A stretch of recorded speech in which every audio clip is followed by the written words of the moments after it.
Hello students and welcome to Roshi's Education Point. Today we will be starting with your Ruskin bond, The English Treasure, a collection of literary selections, class 7, chapter 5 today we will be doing, and the name of this chapter is Monday Morning. Let us start reading it now. Monday morning found Tom Sawyer miserable. Miserable होता है when you are very sad, you don't know what to do. Tom Sawyer is a child, एक छोटा सा बच्चा ही. It always found him so because it began another week's slow suffering in school. अभी Monday morning है, अपने को पता है पूरा हफ्ता स्कूल जाना है, तो एक अलग ही दुख रहता है इस चीज में. तो वैसे ही टॉम को भी होता था. He generally began that day with wishing he had no intervening holiday. It made the going into captivity and being held back again at school so much more odious. अब ये बस प्रे कर रहा था कि अब बीच में कोई दूसरी छुट्टी नहीं आए, क्योंकि क्या होता है ना कि ये जो हम लोग स्कूल में रोज रोज रोज जाते हैं और फिर एकदम से एक छुट्टी मिल जाती है और फिर जाने में बहुत ज्यादा बुरा लगता है. टॉम ले थिंकिंग, वो अपने बेड पर लेटा लेटा सोचने लग गया. Presently it occurred to him that he wished he was sick, then he could stay home from school.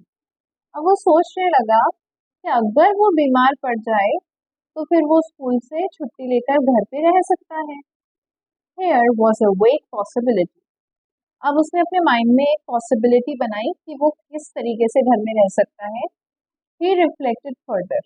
अब उसने उस आइडिया के बारे में थोड़ा और सोचा. Suddenly he discovered something. और फिर उसको एक बहुत परफेक्ट आइडिया आया. One of his upper front teeth was loose. उसका ऊपर का एक फ्रंट टीथ थोड़ा सा हिल रहा था. This was lucky.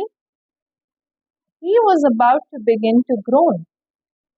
As a starter, as he called it, when it occurred to him that if he came into court with that argument, his aunt would pull it out and the that would hurt. अब क्या हुआ, इसने सोचा कि मैं अपने दांत का बहाना कर लेता हूँ. फिर इसने खुद ने सोचा यार उससे ज्यादा फायदा नहीं होगा, बिकॉज आंट आएंगी और मेरा दांत तो निकाल देंगी और वो तो उससे मुझे दुखेगा भी सही, तो इससे तो मैं शायद ही घर में रुक पाऊंगा. So he thought he would hold the truth in reserve for the present and seek further.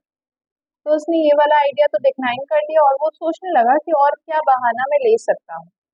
Nothing offered for some little time, and then he remembered hearing the doctor tell about a certain thing that laid up a patient for 2 or 3 weeks and threatened to make him lose a finger.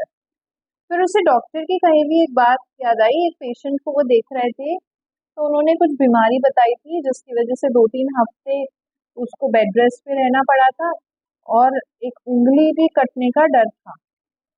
So the boy eagerly drew his sore toe from under the sheet and held it up for inspection.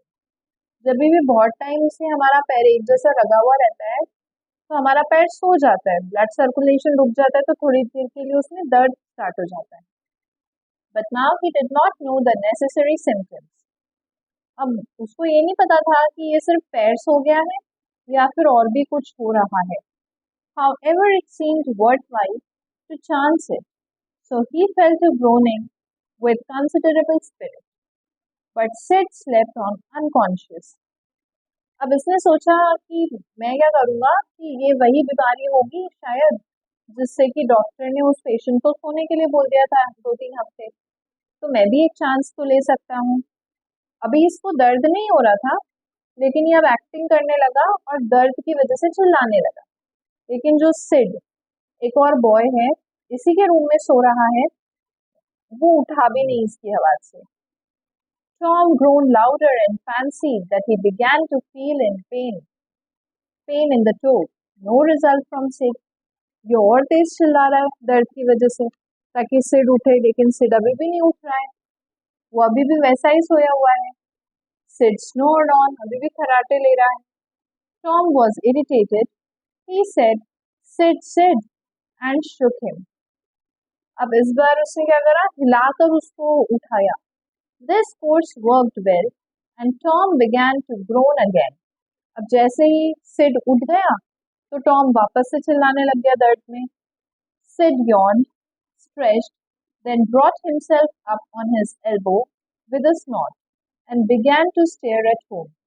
अब सिड जब थोड़ा सा होश में आया, नींद से बाहर आया, तो सबसे पहले तो उसने अपनी नींद भगाई, फिर उसने टॉम की तरफ देखा. Sid said, Tom, say Tom.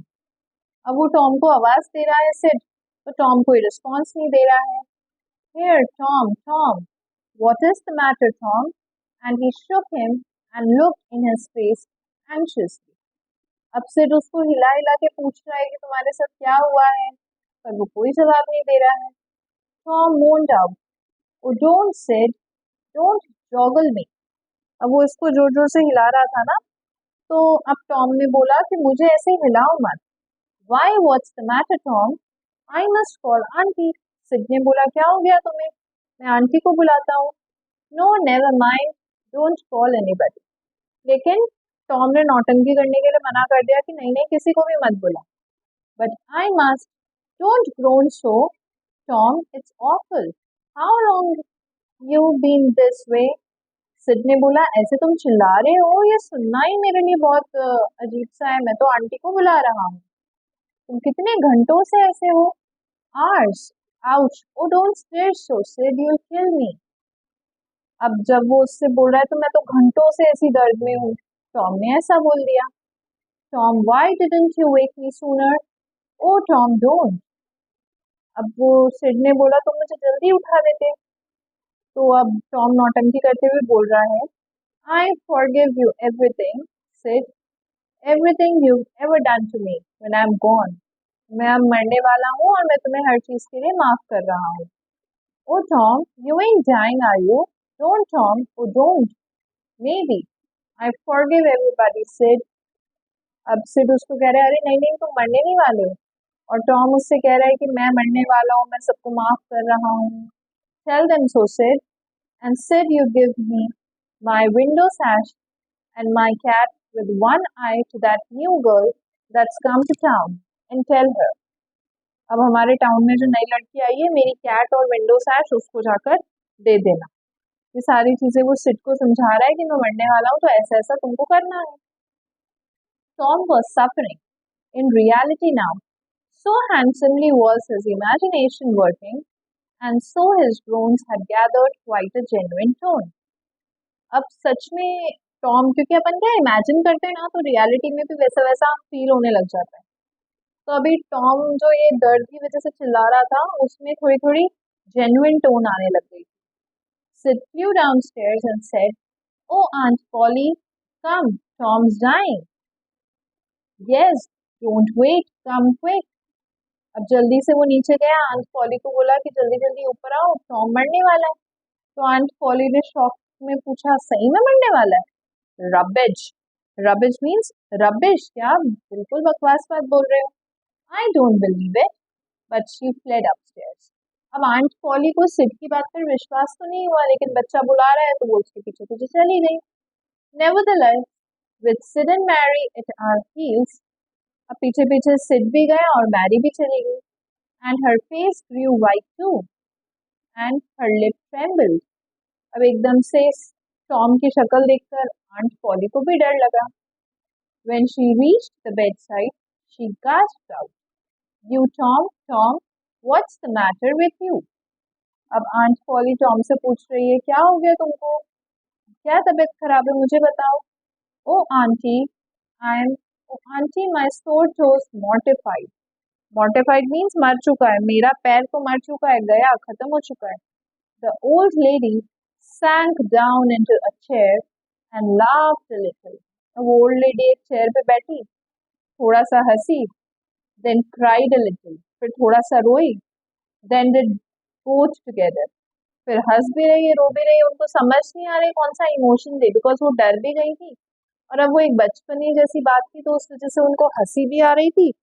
तो वो अपने आप को कूल डाउन कर रही थी basically. This restored her and she said, Tom, what a turn you did give me. कि तुमने मुझे कितना बड़ा शॉक दे दिया Tom. Now you shut up that nonsense and climb out of this. The groan ceased and the pain vanished from the toe. Aunty ने बोला अब चलो उठो बेड से और निकलो तो इतने देर में उसका दर्द भी खत्म हो गया, गायब हो गया था. The boy felt a little foolish and he said, Aunt Polly, it seemed mortified. It hurt so. I never minded my tooth at all. अब टॉम को लगा यार कितना बेवकूफ हो गया वो, कितनी बेवकूफ है, मतलब एक्टिंग तो अच्छी करी लेकिन टॉपिक ऐसा चूज करा कि आंटी को तो 2 मिनट में पता चल गया. फिर उसने बोला कि मेरा पैर ऐसा इतना बुरा सो गया था ना कि अभी मेरे को टूथ में जो दर्द हो रहा था उस पर तो मेरा ध्यान ही नहीं गया. Your tooth indeed, what's the matter with your tooth? अब आंट पॉली ने पूछा अच्छा अब दांत में क्या हो गया? One of them's loose and it aches perfectly awful. अब मेरी दांत में दर्द है और उसमें से एक दांत तो बहुत ज्यादा दिख रहा है. There now don't begin that groaning again. Aunt Polly बोलती अब मत चिल्लाना दर्द से. Open your mouth.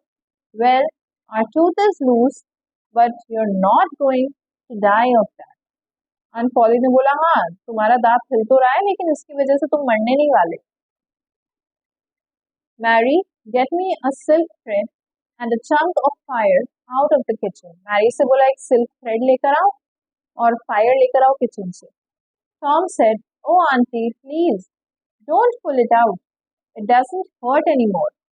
I wish I may never stir if it does. Please don't auntie, I don't want to stay home from school. अब Tom कह रहा है प्लीज मेरा दांत मत निकालो, बहुत दर्द होता है और मुझे घर पे नहीं रहना है, मुझे छुट्टी नहीं करनी है. मतलब जो करना होता है ना बच्चों को वो उसका ऑपोजिट ही बोलते हैं. Oh, you don't you? So all this row was because you thought you'd get to stay home from school and go fishing. अब आंट पॉली समझ गए कि इतनी नौटंकी सुबह इसलिए की गई थी ताकि वो घर पर रह सके और स्कूल न जा पाए और बाद में फिशिंग के लिए जाए. Tom, I love you, and you seem to try every way you can to break my old heart with your outrageousness. तुम्हारे ये जो बिहेवियर है इसकी वजह से तो तुम मेरा हार्ट अटैक ही ला दोगे एक दिन. By this time the dental instruments were ready. अब दांत निकालने के लिए आंट पॉली तो बिल्कुल रेडी हो गई थी सारे इंस्ट्रूमेंट्स लेकर. The old lady fastened one of the end of the silk thread to Tom's tooth with a loop and tied the other to the bedpost. अब उस सिल्क थ्रेड का एक एंड उन्होंने दांत से बांध दिया, दूसरा एंड उन्होंने बेड से बांध दिया. Then she seized the chunk of fire and suddenly thrust it almost into the boy's face. इन्होंने बहुत फोर्स के साथ वो चंक ऑफ फायर उसके मुंह पे मारा जिसकी वजह से the tooth hung dangling by the bedpost now, but all trials bring their compensation. और एक ही बार में उसका दांत बाहर आ चुका था लेकिन हर चीज के पीछे कुछ ना कुछ कॉम्पनसेशन तो होता ही है. उसको स्कूल जाना पड़ा. As Tom went to school after breakfast, he was the envy of everybody he met because the gap in his upper row of teeth enabled him to expectorate in a new and admirable way. अब ये क्या कर रहा था कि खांस रहा था या कुछ बोल भी रहा था तो अलग तरीके से हो रहा था बिकॉज एक दांत ही गायब था आगे का, तो बाकी बच्चे भी इसको देख रहे थे. He gathered quite a following of lads interested in the exhibition. Lads का मतलब बच्चे ही होते हैं, तो बेसिकली इसको देखने के लिए खूब सारे बच्चे इसके आगे पीछे घूमने लग गए थे. So that was all about today. Thank you so much. If you like it, kindly subscribe the channel. Thank you so much. Keep watching.